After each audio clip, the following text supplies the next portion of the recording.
जीवनमा सफल बन्न चाहन्छन्। तर थाहा छ संसारमा थोरै मानिस मात्रै सफल छन् जुन मानिससँग त्यो सफलताको सूत्र उनीहरूले जानेका छन्, सफलताको रहस्य उनीहरूलाई थाहा छ। सफलताको सूत्र के हो त त्यसो भए? पहिलो कुरा, कर्म गर्नुहोस्, आलस्यतालाई त्याग्नुहोस्, अथवा भनौँ आफ्नो लक्ष्यमा डटिरहनुहोस्।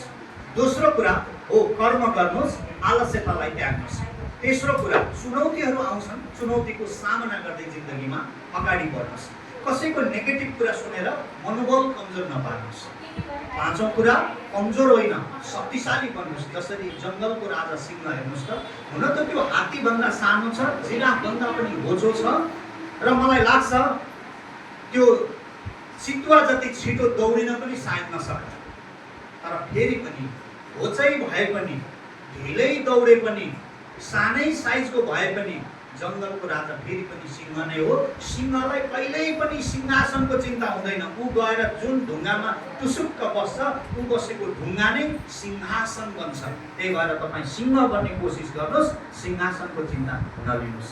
छैटौँ कुरा, गल्तीहरूबाट सिक्नुहोस्। सातौँ कुरा, अरूलाई दोष दिएर नबस्नुहोस्। जिन्दगीमा सफल बन्ने हो भने र जिन्दगीमा सफल बन्न आत्मविश्वास बढाइराख्नुहोस्।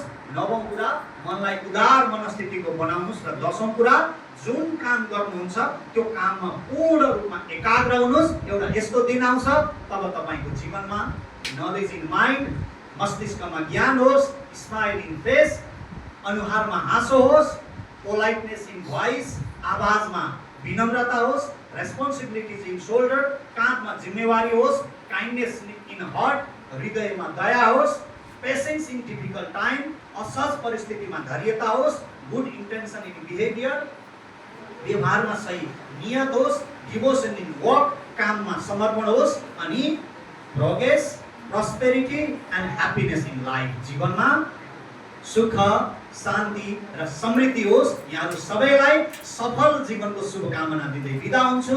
हस्त, नमस्कार, धन्यवाद। Thank you very much.